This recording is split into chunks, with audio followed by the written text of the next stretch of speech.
Maranata. O senhor logo vem, escutei daqui, viu? Tudo bem com vocês? Eu tô bem, graças a Deus. Iremos iniciar aqui uma série de estudo na natureza. Não era da forma que eu queria estar, mas é a forma que temos, né? Então, assim, espero que seja só o início do nosso encontro na natureza por aqui, à distância, né?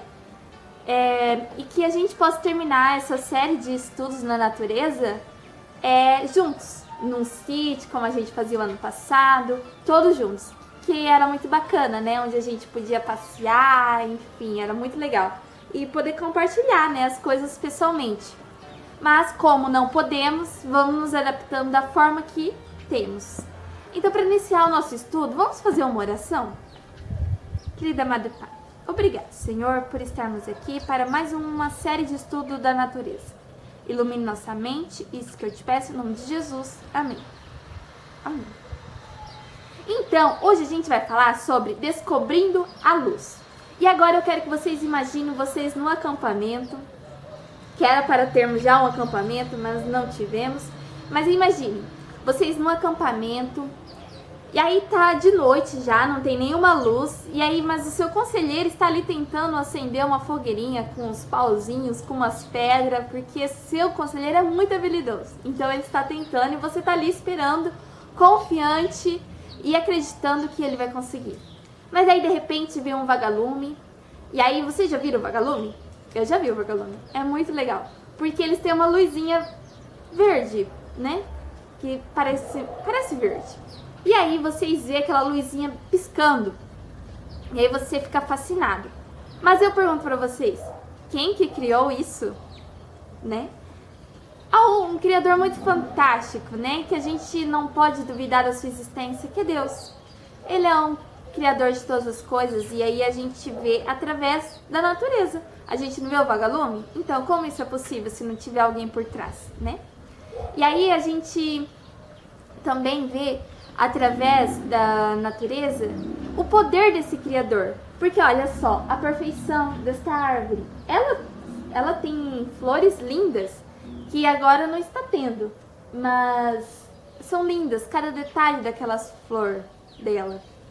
E aí a gente vê, né, que os céus, a terra, as árvores anuncia o poder desse criador, né? E aí hoje a gente vai entender o caráter e o plano que ele tem para minha e para sua vida. Como ele revela esse caráter e o seu plano para mim e para sua vida. Vamos ver. E aí a gente vai ver isso lá em Hebreus, capítulo 1. Vamos lá? Hebreus, capítulo 1, do verso 1 ao 2, que diz assim: havendo Deus outrora falado muitas vezes e de muitas maneiras aos pais pelos profetas, nesses últimos dias nos falou pelo Filho, a quem constituiu herdeiro de todas as coisas, pelo qual também fez o universo. Então, assim, Deus, lá no passado, ele revelou o seu plano e o seu caráter através de profetas. Ou seja, pessoas, né, que faziam a vontade dele, de Deus, e aí ele usou essas pessoas para anunciar às outras sobre o que Deus quer para mim e para sua vida, e o que ele tem preparado para mim e para sua vida. E depois ele também mostrou seu caráter, seu plano através de Jesus, né? Que ele enviou seu único filho para morrer por mim e por você. E assim a gente vê um caráter de um Deus amoroso, bondoso, misericordioso e perdoador. E aí todos esses profetas, essas pessoas que escreveram a Bíblia foram inspiradas por Deus. E aí a gente vai falar um pouquinho sobre a Bíblia, que a gente vai entender que, através dela mesma, que ela é a luz que ilumina os nossos caminhos. E este é o plano de Deus para a nossa vida, ter algo para iluminar a nossa vida, o nosso caminho, por onde estamos andando. E aí eu faço uma pergunta para vocês hoje. Quanto da Bíblia você deve usar? Só o Antigo Testamento? Só o Novo? Toda ela ou só os 10 mandamentos? O que vocês acham? A Bíblia vai nos responder agora.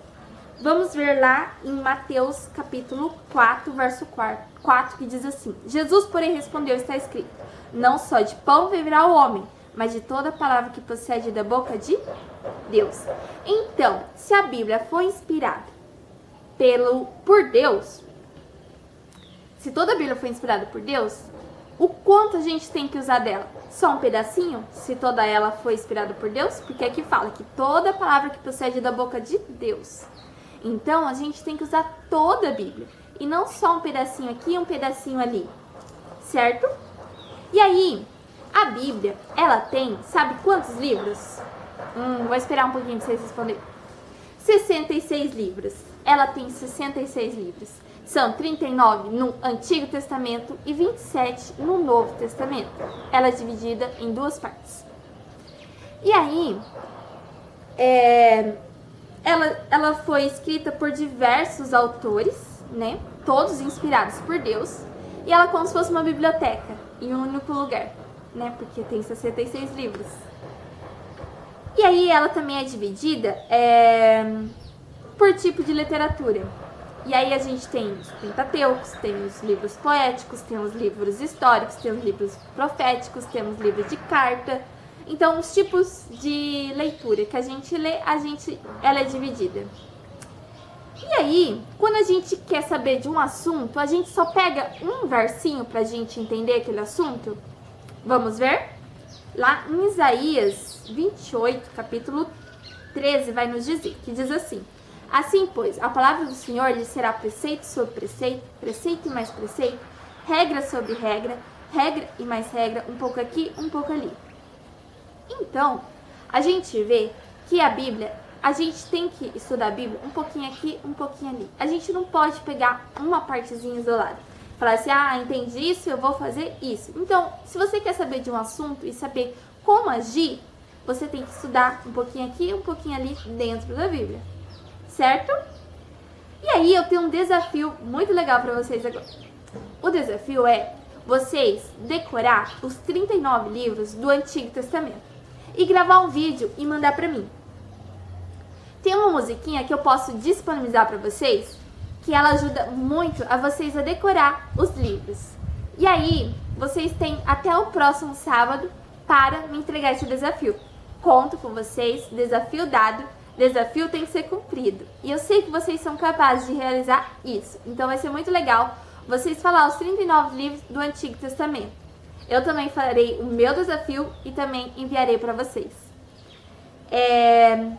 E aí eu quero terminar esse tema de hoje falando que lá no fundo do mar tem um peixinho que tem uma lanterna. Tem um peixe que tem uma lanterna. E aí, como que é incrível, né? E aí, essa luz desse peixe atrai outros peixinhos. E aí, o que acontece? Com esses peixinhos chegando perto desse peixe que tem essa luz, esse peixe da luz, ele come esses peixinhos. Então, é uma forma, né, de ele atrair outros alimentos para ele. E aí, o que eu quero aplicar para a nossa vida hoje? Que neste mundo, há luzes que nos cercam e que nos atraem. Mas são luzes que nos levam para caminhos maus. E que não devemos segui-las, essas luzes. Então, que hoje você decida seguir a luz que Deus deixou para nós, que é a palavra dele, a Bíblia Sagrada.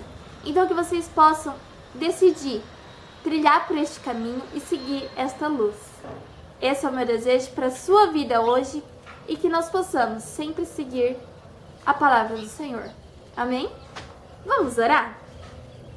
Querido amado Pai, muito obrigada, Senhor, por esses momentos que estamos aqui, por termos passado, mesmo distantes, mas temos aprendido um pouco mais da Tua palavra. Nos protege e nos livre de todo mal. E seja conosco, isso que eu te peço em nome de Jesus. Amém. Isso aí, conto com vocês e cumpro o desafio e até o próximo encontro. Maranata!